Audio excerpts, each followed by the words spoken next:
Jetzt will ich dir ein Gleichnis für uns Menschen sagen, wenn wir wahrhaft erzogen sind und wenn wir es nicht sind. Denke dir, es lebten Menschen in einer Art unterirdischen Höhle. Und längs der ganzen Höhle zöge sich eine breite Öffnung hin, die zum Licht hinaufführt. In dieser Höhle wären sie von Kindheit an gewesen und hätten Fesseln an den Schenkeln und am Halse, sodass sie sich nicht von der Stelle rühren könnten und beständig nur geradeaus schauen müssten. Oben in der Ferne wäre ein Feuer und das gäbe ihnen von hinten her Licht. Zwischen diesem Feuer aber und jenen Gefesselten liefe oben ein Weg entlang. Denke dir nun, dieser Weg hätte an seiner Seite eine Mauer, ähnlich einem Gerüst, wie es die Gaukler vor sich den Zuschauern gegenüber zu errichten pflegen, um darauf ihre Kunststücke vorzuführen. Weiter denke dir, es trügen Leute an dieser Mauer vorüber, allerlei Geräte, auch Bildsäulen von Menschen und Tieren aus Stein und aus Holz und überhaupt Erzeugnisse menschlicher Arbeit. Einige dieser Leute werden sich vermutlich dabei unterhalten, andere werden nichts sagen. Haben nun diese Gefangenen von sich selber oder voneinander etwas anderes gesehen als ihre Schatten, die das Feuer auf die Wand der Höhle wirft, der sie gegenüber sitzen? Ferner von den Gegenständen, die oben vorübergetragen werden, doch ebenfalls nur ihre Schatten.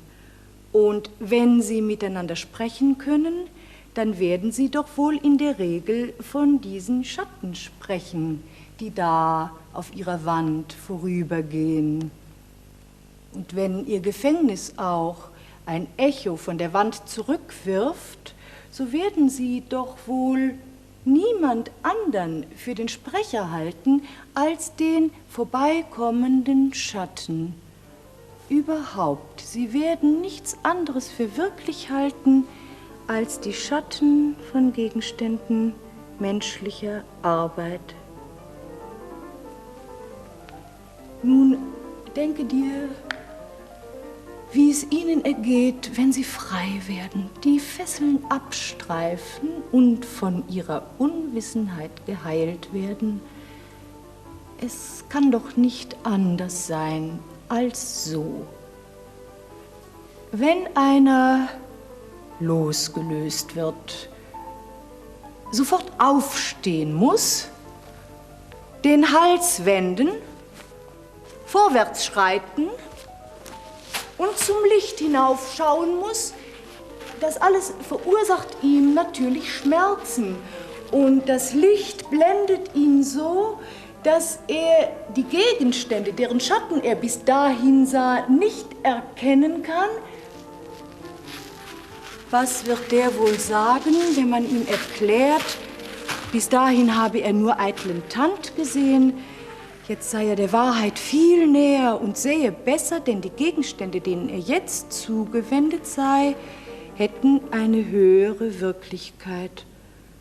Und weiter, wenn man dann auf die einzelnen Gegenstände hindeutet und ihn fragt, was sie bedeuteten, so würde er doch keine einzige Antwort geben können und würde glauben, dass, was er bis dahin sah, hätte mehr Wirklichkeit als das, was man ihm jetzt zeigt.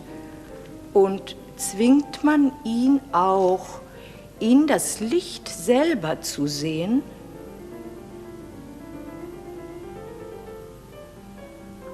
so schmerzen ihn doch die Augen. Er wird sich umkehren, wird zu den alten Schatten eilen, die er doch ansehen kann und sie für heller halten als das, was man ihm zeigt. Und zieht man ihn auch den rauen, steilen Ausgang mit Gewalt hinauf und lässt nicht ab, bis man ihn ans Sonnenlicht hervorgezogen hat, so steht er doch Qualen aus, wehrt sich unwillig und ist er oben im Licht. So hat er die Augen voll Glanz und kann kein einziges von den Dingen sehen, die wir wirklich nennen.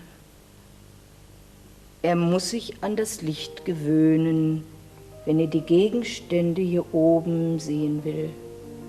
Zuerst wird er vermutlich die Schatten erkennen,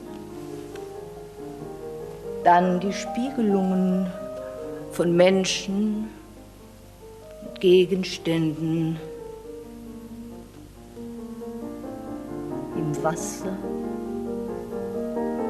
dann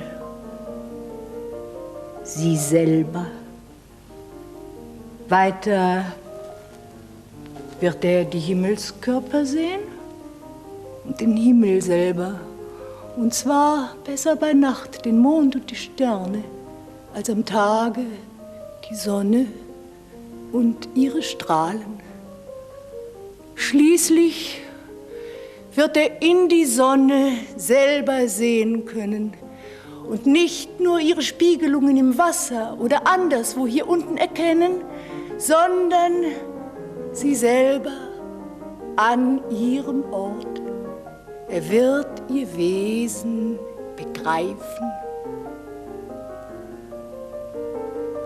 Und nun vermag er den Schluss zu ziehen, dass sie es ist, die die Jahreszeiten und die Jahre hervorbringt, die über die ganze sichtbare Welt waltet und von der in gewissem Sinne alles, was man sieht, ausgeht.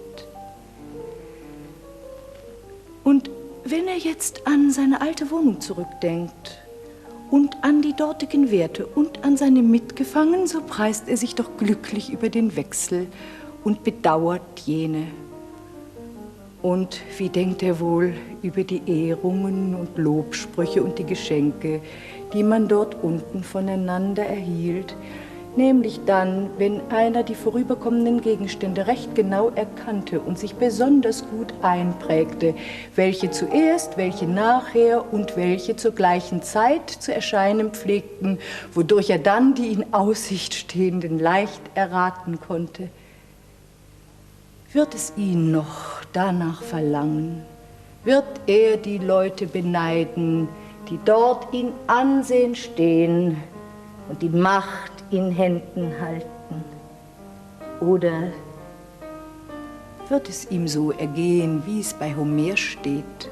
Das heißt, wird er weit lieber Ackerknecht bei einem armen Mann sein und alles aushalten wollen, als jenen Wahn teilen und jenes Leben führen. Und nun denke dir auch noch dies, er stiege wieder hinunter und setzte sich auf seinen alten Platz.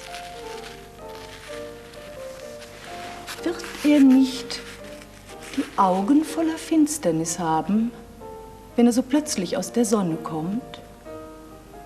Und während seine Augen also noch stumpf sind und hin und her irren, müsste er wieder mit den dauernd Gefangenen jene Schatten zu erkennen suchen. Nehmen wir nun noch die Zeit, bis er sich an das Dunkel gewöhnt hat, nicht ganz kurz an, so wird man ihn auslachen und wird sagen, er käme von seinem Aufstieg mit schlechten Augen zurück. Es lohne sich nicht, den Versuch zum Aufstieg zu machen. Wer aber andere freimachen und hinaufführen will, den wird man töten, wenn man seiner habhaft wird und ihn töten kann.